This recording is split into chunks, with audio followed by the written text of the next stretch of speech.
we are shining light.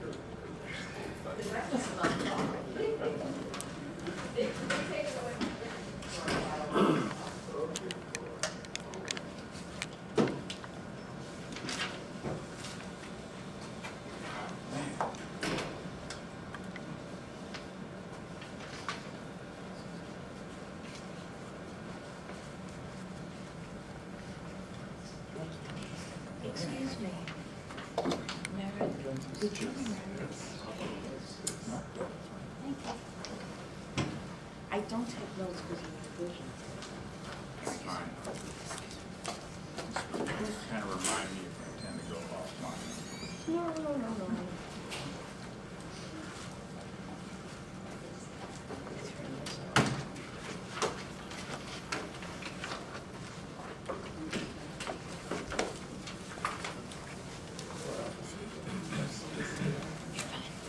You get them? Yeah.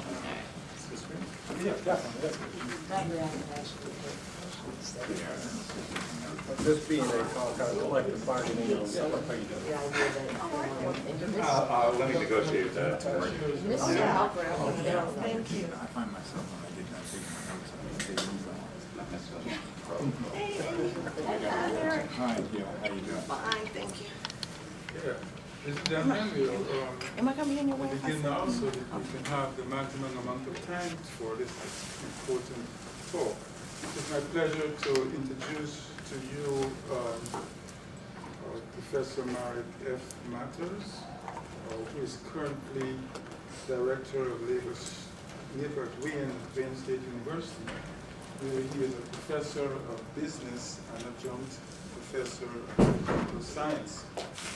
For those of you who don't know, Labor at Wayne includes the Labor Studies Center, the Douglas A. Fraser Center for Workforce Issues, the undergraduate Labor Studies major, and the Master of Arts in Employment and Labor Relations. So Professor Matters oversees Norman's Kingdom. Professor Matters joined us in 2009, is it? Correct. 2009, with an outstanding academic and administrative record.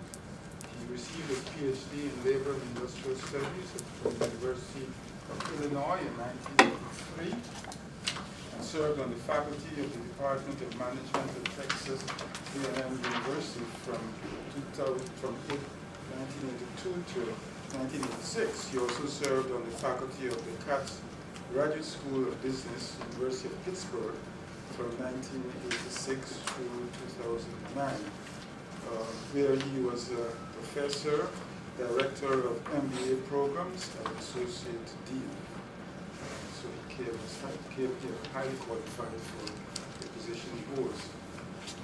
Dr. Matters' research and teaching interests are in conflict resolution, negotiation, labor management cooperation, public sector labor management relations, union finances, and unions in politics. He has published more than 100 articles, and he has 2 books. The Complete Guide to Conflict Resolution in the Workplace, which was published in 2002, and Unions at the Crossroad, which was published in 1997. He's currently working on books in the area of negotiation, union finances, and the role of labor in American politics. He serves on the editorial board of the Journal of Labor Research and the International Journal of E-Politics. He previously served on the editorial board of the Journal of Management. He was also the editor of the Workplace section newsletter of the Association for Conflict Resolution. He serves on the boards of the Ruther Library and the Center for Peace and Conflict Studies at Wayne State University. He is active in a variety of professional associations, including the Association for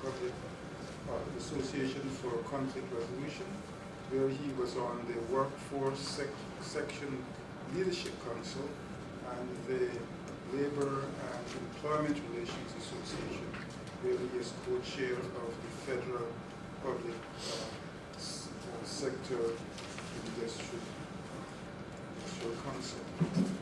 He has generated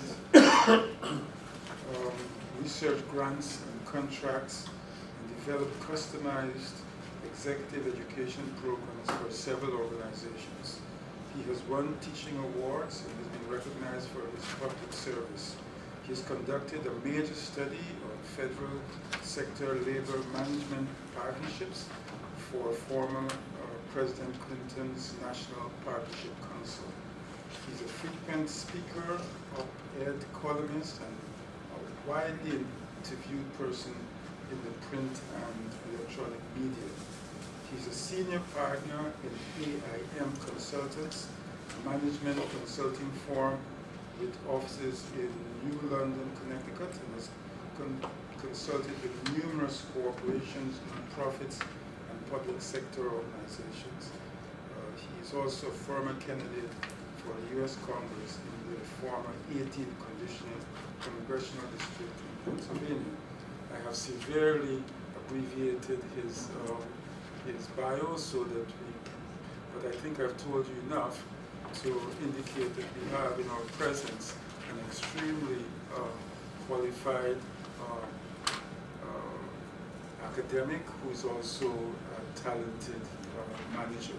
He's going to talk to us today on this important topic, collective bargaining as a fundamental right, competing perspectives and arguments. Please welcome to the podium Professor Marick.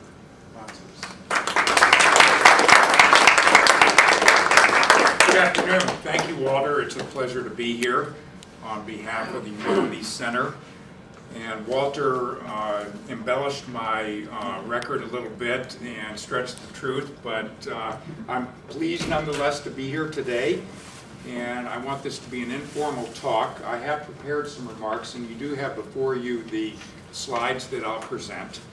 And you also have before you the language that is part of the proposed constitutional amendment that will be on the ballot this November in Michigan regarding enshrining the collective bargaining right of public and private sector employees into the Constitution. I've tried to make this presentation somewhat balanced in terms of presenting the sides of both pro and con in terms of collective bargaining as a fundamental right, competing perspectives. I think I understand both sides pretty well, and what I'd like to do is invite you to, as we go along, ask any questions that you might like, make any comments that you might like, and hopefully we'll have time at the end to continue the discussion. So, can everybody hear me in the back? Do I need to speak any louder, or is this fine? Okay, we're going to go ahead and go. And again, ask questions as we go along or make comments. There is nothing about life probably much more controversial than labor unions. So anything that I say is probably going to provoke some debate or controversy. I fully recognize that. When I first interviewed for a job at Texas A&M University, I went into the dean's office and I sat there, and I came from the Institute of Labor and Industrial Relations, and I think he probably thought I was a socialist or a communist. And I was being interviewed by him, and I sat there and I looked up, and on the wall was a picture of Ronald Reagan. And he asked me at that time, he said, well, if you come here, are you going to try and unionize the faculty? And I flippantly said, that's the first item on my agenda. And he kind of looked, he turned a little bit red, and I said, just kidding. But it was a controversial subject when I was in academia, and it's a controversial subject in the real world. I am a management consultant. I work with managers, and if truth be told, I know their real feelings about unions. I also work with unions, and I know their real feelings about management.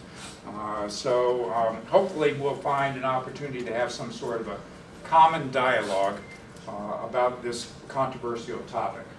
For those of you that have seen the news recently, you probably know there's a strike of employees, public sector employees, teachers and other school employees in Chicago. It made the front page of the Wall Street Journal yesterday, and it makes it again today, talking about the standoff in Chicago building over 2 years. And I think it's interesting that this pits a union really against a Democratic mayor. That was the former member of Congress from that area and also chief of staff in the White House.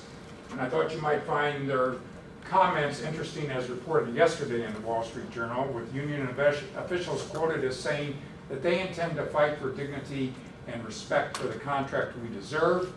Mayor Emanuel says this is a strike of choice, and it's the wrong choice for our children, and it's not necessary, totally unavailable. When a lot of people think about unions, I'm not talking about people that are knowledgeable.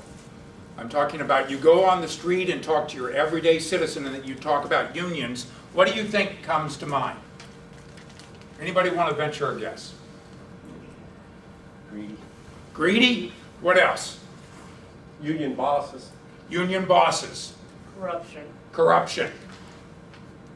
They all go hand in glove, don't they? Greedy, boss, corruption. The boss is greedy and is corruptible. Yes? Are we talking about unions or corporations? Well, we could be talking about corporations as well.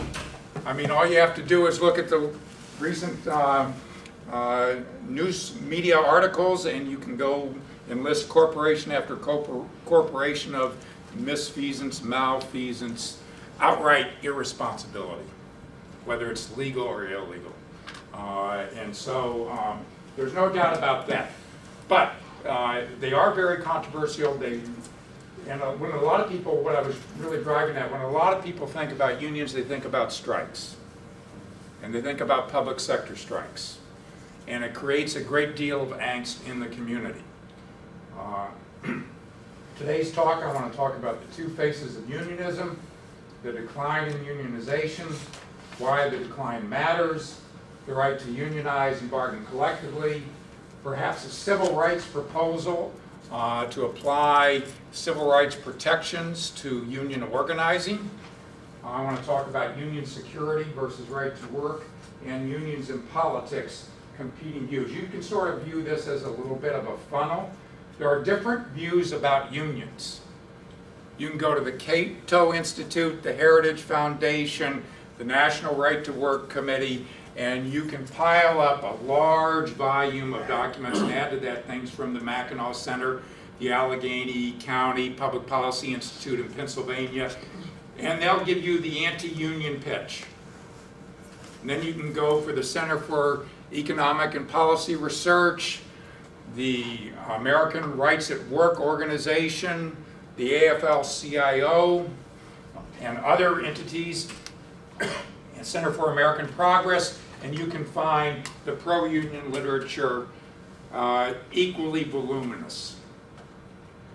And what I want to present is the two faces, but much of the current debate that we see today about unions, I believe, stems from their role in politics.